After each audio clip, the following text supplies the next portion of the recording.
तो भाई first year का रिज़ल्ट जो है वो आपका अच्छा नहीं आ सका। अब क्या करना है मैं आज की वीडियो में आपको बताऊंगा। देखो वीडियो पूरी देखना, क्या करना है कैसे करना है सारी चीज़ें मैं आपको बता रहा हूँ।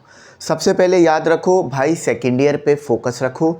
अगर फर्स्ट ईयर में परसेंटेज कम आई है 60-50 के करीब आ रही है, लेकिन अगर सेकेंड ईयर के अंदर आप अच्छी परफॉर्मेंस दिखाते हो, A+ लाते हो, तो आपकी जो परसेंटेज है वो 70s में आ सकती है। ठीक है, तो सेकेंड ईयर भी बहुत इंपॉर्टेंट है, उसके ऊपर फोकस रखो।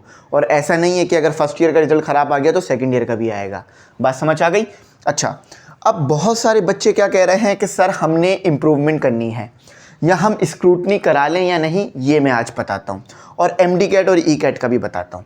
देखो भाई, सबसे पहले तो मैं स्क्रूटनी का बता दूँ।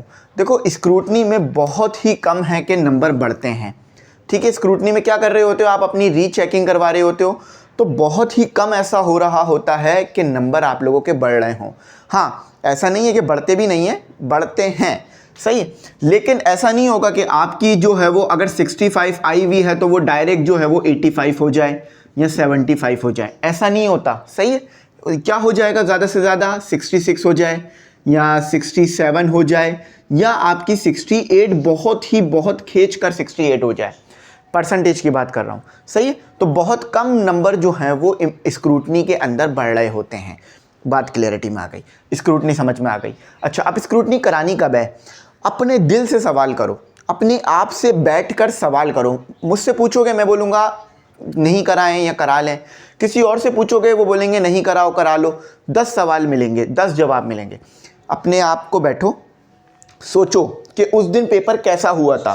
सारे क्वेश्चन सही हुए थे, सारे न्यूमेरिकल सही हुए थे, न्यूमेरिकल घर आकर आपने चेक किए थे, आपके MCQ सही हुए थे। अगर आपको जवाब आ रहा है नहीं मेरे नंबर कम आए हैं, बढ़ने चाहिए, तो 100% जाकर स्क्रूटनी कराओ। अगर ज़रा भी शक है ना अपने ऊपर कि नहीं शायद पेपर अच्छा नहीं हुआ था, या आंसर सही नहीं आया था, यूनिट लिखना भूल गया था, या मैंने फॉर्मूला सही नहीं लगाया था, ज़रा भी शक है तो स्क्रूटनी नहीं कराना। याद रखना, आपका जो फर्स्ट ईयर का पेपर होता है वो एक प्रोफेसर चेक करता है, कॉलेज का प्रोफेसर चेक कर रहा होता है, तो उनकी मार्किंग बहुत अच्छे लेवल की होती है। गलती निकलने के चांसेस उनकी मार्किंग में कम आ रहे होते हैं, क्योंकि उनके पास सालों का एक्सपीरियंस होता है। ठीक है भाइयों, बात समझ आ गई। अच्छा, अब आते हैं इम्प्रूवमेंट एग्जाम और इम्प्रूवमेंट के ऊपर, जो आप असल देखना चाह रहे हो। देखो भाई, इम्प्रूवमेंट में बिल्कुल नंबर बढ़ते हैं। आज से पहले मैंने ये बात कभी नहीं बताई, लेकिन मैं अपनी बता रहा हूँ। आप चाहो तो मेरी 2 मार्कशीट चेक कर सकते हो। एक मार्कशीट मेरे पास है रेगुलर वाली, रेगुलर वाली से क्या मुराद है, फर्स्ट ईयर और सेकंड ईयर वाली, और एक मार्कशीट है मेरी इम्प्रूवमेंट वाली। अब आप बोलोगे सर क्या आपके फर्स्ट ईयर सेकंड ईयर में नंबर ख़राब आए थे जो आपने इम्प्रूवमेंट करी? देखो, मेरे नंबर उतने नहीं आ पाए थे जितना मुझे यूनिवर्सिटी में जाने के लिए चाहिए थे, या जितना मुझे NED में जाने के लिए चाहिए थे। तो मैंने 1 साल वेट किया, मैंने इम्प्रूवमेंट किया, और इम्प्रूवमेंट करने से मेरे ग्रेड बहुत ज़्यादा बढ़ गए थे। लेकिन याद रखना, मैंने अपने आप को 360 पे चेंज कर दिया था। 360 पे चेंज करने से क्या मुराद है, पहले मैं इस डायरेक्शन में था ना, मैं इस डायरेक्शन में आ गया था। इतना मैंने अपने आप को चेंज कर लिया था। मैंने सारे कॉन्सेप्ट क्लियर करे थे, फिजिक्स का एक एक लेक्चर देखा, फिजिक्स का एक एक टॉपिक देखा, मैथ के सारे सवाल सॉल्व किए, गैस पेपर किया, मैंने जो है वो टेस्ट दिए, मैंने जो है वो एक कोचिंग सेंटर जाकर पेपर दिए। जब जाकर मेरी इंप्रूवमेंट हुई थी। तो इंप्रूवमेंट ऐसे नहीं हो जाएगी कि जस्ट फॉर्म भर दो और आपका इंप्रूवमेंट हो जाए। याद रखना, इसमें आपको बहुत कुछ अपने आप में चेंज करना होगा। फर्स्ट ईयर और सेकेंड ईयर की गलतियों को रिपीट नहीं करना होगा, फिर ही जाके इंप्रूवमेंट होगी। वरना बहुत ही कम बच्चों के नंबर इंप्रूवमेंट में बढ़ रहे होते हैं, लेकिन उनके बढ़ते हैं जो अपने आप को चेंज कर लेते हैं। सही है। अब इंप्रूवमेंट का प्रोसीजर सुनो, इंप्रूवमेंट होंगे कैसे और देना कैसा है। देखो भाई, इंप्रूवमेंट में सबसे पहले आपने अपना सेकेंड ईयर के पेपर दे लेने हैं। देखो, इंप्रूवमेंट कब होते हैं? फर्स्ट ईयर एग्जाम और सेकेंड ईयर एग्जाम हो जाने के बाद। यानी आपने फर्स्ट ईयर के पेपर दे लिए, अब आप इंप्रूवमेंट नहीं दे सकते, पहले आपको सेकेंड ईयर के पेपर देने हैं। फर्स्ट ईयर और सेकेंड ईयर का रिजल्ट आपके हाथ में आ चुका है, फिर इंप्रूवमेंट होंगे। सही है, समझ में आई ना बात? ऐसा नहीं है, बहुत सारे बच्चे बोल रहे हैं सर मुझे फर्स्ट ईयर में इंप्रूवमेंट करनी है। फर्स्ट ईयर में इंप्रूवमेंट नहीं होगी। इंप्रूवमेंट कब होगी? पहले फर्स्ट ईयर के पेपर दे लिए, फिर सेकेंड ईयर के पेपर दे लिए, दोनों का रिजल्ट आपके हाथ में है, फिर आप इंप्रूवमेंट के लिए जाओगे। बात क्लैरिटी में है? चलो, अब इंप्रूवमेंट में करना क्या है ज़रा सुनो। इंप्रूवमेंट में बेसिकली आपको जो है वो 2 बार फॉर्म सबमिट कराने जाना होता है, सही है। एक बार आप जाते हो नवंबर दिसंबर के अंदर फॉर्म सबमिट कराने। नवंबर दिसंबर में क्या होता है, इनरोलमेंट होता है और आपका जो है वो एक फॉर्म होता है जिसमें आप इंप्रूवमेंट कर रहे हो, ये सब जो है वो जमा कराते हो। और याद रखना इंप्रूवमेंट की फीस होती है, इंप्रूवमेंट फ्री नहीं है, क्योंकि फ्री आपके ये कॉलेज के पेपर थे, ठीक है, क्योंकि ये गवर्नमेंट की तरफ से आपको सपोर्टेड था।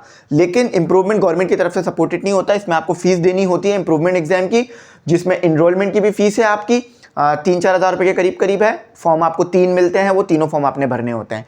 अच्छा, नवंबर दिसंबर में आपने इनरोलमेंट फॉर्म भर दिए जैसे आप कॉलेज में भरते हो, सही है। उसके बाद आपने एग्जामिनेशन फॉर्म भरने होते हैं जो कि जनवरी फरवरी में आ रहे होते हैं।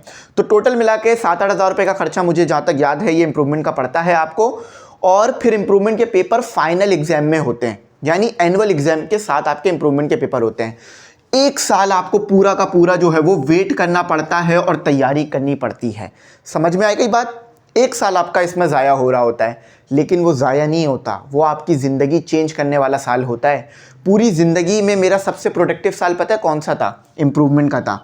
देखो, मैंने किया है इंप्रूवमेंट, आप करो, ये लाजमी नहीं है, आप खुद डिसाइड करो। आप में चीज़ें अलग हैं, मुझ में चीज़ें अलग हैं। आप मुझसे बेहतर हो, ठीक है, मैं आपसे बेहतर नहीं हूँ, इसलिए मैंने इंप्रूवमेंट किया है। तो इस चीज़ को अपने दिमाग में रखना, ठीक है। सर ने इंप्रूवमेंट की थी तो मैं भी करूँगा, ये नहीं होना चाहिए। इंप्रूवमेंट करने की वजह भी पता होनी चाहिए और इंप्रूवमेंट क्यों करना है ये आपको वाज़े होना चाहिए, ठीक है। अब देखो, सारी चीज़ें मैंने आपको बता दी हैं। अब मैं आपको जो है वो एमडी कैट और ई कैट का बताता हूँ कि भाई एमडी कैट और ई कैट किसने करना है। देखो, एमडी कैट और ई कैट के हमारे न्यू ग्रुप शुरू हो गए हैं, इंप्रूवमेंट के लिए भी हमारे ग्रुप्स होंगे, ठीक है, और साथ ही साथ दूसरे एग्जाम्स के भी हमारे ग्रुप्स होंगे जिसमें हम स्टडी कराएंगे आपकी। चलो, बात क्लियर हो गई। अच्छा, अब देखो, एमडी कैट और ई कैट वो बच्चे करें जिनकी परसेंटेज 60 से ज़्यादा है या 55 से ज़्यादा है। क्यों? क्योंकि आप एनईडी में अप्लाई कर सकते हो 60% पर, आप केयू में अप्लाई कर सकते हो, आप दाऊद में अप्लाई कर सकते हो और बहुत सारी यूनिवर्सिटीज़ में। और जिन बच्चों की 70 से ज़्यादा परसेंटेज है वो एमडी कैट के लिए ज़रूर ट्राई करें, एक बार एमडी कैट के लिए ज़रूर ट्राई करें और सेकंड ईयर को बहुत अच्छा फोकस रखें, ठीक है। और एमडी कैट के हमारे ग्रुप शुरू हो गए हैं, फीस 4,500 रुपये है। आप लोग अगर ऐड होना चाहो तो ऐड हो सकते हो, सही है। मैं एमडी कैट और ई कैट के लिए बिल्कुल सेपरेट वीडियो बना दूंगा जिसमें मैं सारे प्रोसीजर को बता दूंगा। तो मैंने आपको एक एक चीज़ जो है वो बता दी है इंप्रूवमेंट एग्जाम के बारे में। और इम्प्रूवमेंट, हाँ, एक और चीज़ सुन लो, इम्प्रूवमेंट एग्जाम आप दे किस तरह से सकते हो। तो इम्प्रूवमेंट एग्जाम या तो आप कोई 4 पेपर दे सकते हो। 4 पेपर से क्या मुराद है? फर्स्ट ईयर की फिजिक्स, सेकंड ईयर की फिजिक्स, फर्स्ट ईयर की मैथ, सेकंड ईयर की मैथ, यानी 2 सब्जेक्ट उठा लो जिसमें फर्स्ट ईयर का पेपर भी देना होगा, सेकंड ईयर का पेपर भी देना होगा। फॉर एग्जांपल, फर्स्ट ईयर की इंग्लिश दे रहे हो तो सेकंड ईयर की भी इंग्लिश देनी पड़ेगी। फर्स्ट ईयर की फिजिक्स दे रहे हो तो सेकंड ईयर की फिजिक्स भी देनी पड़ेगी। या ऐसे दे लो, या फिर ये भी कर सकते हो कि पूरी फर्स्ट ईयर इंप्रूवमेंट कर लो या पूरी सेकंड ईयर इंप्रूवमेंट कर लो। तो मैं सारी चीज़ें इंशाल्लाह और डिटेल में भी बताता रहूँगा आपको इंप्रूवमेंट के बारे में। आप बस एमी इंग्लिश सेंटर के साथ जुड़े रहो। और आखिर में एक बात, भाइयों बहनों, ज़िंदगी अभी बहुत कुछ बाकी है। ज़िंदगी में आपने अभी बहुत सारी खुशियों को समेटना है, ज़िंदगी में अभी आपने बहुत सारी खुशियों को देखना है। ये एग्ज़ाम का रिज़ल्ट नो डाउट बहुत इंपॉर्टेंट था, लेकिन ज़िंदगी रुक नहीं गई है, बदल नहीं गई है, थम नहीं गई है, सब कुछ वैसा ही है जैसे पहले था। बस अब आपने ये करना है कि रियलाइज़ करना है और मेहनत करना है।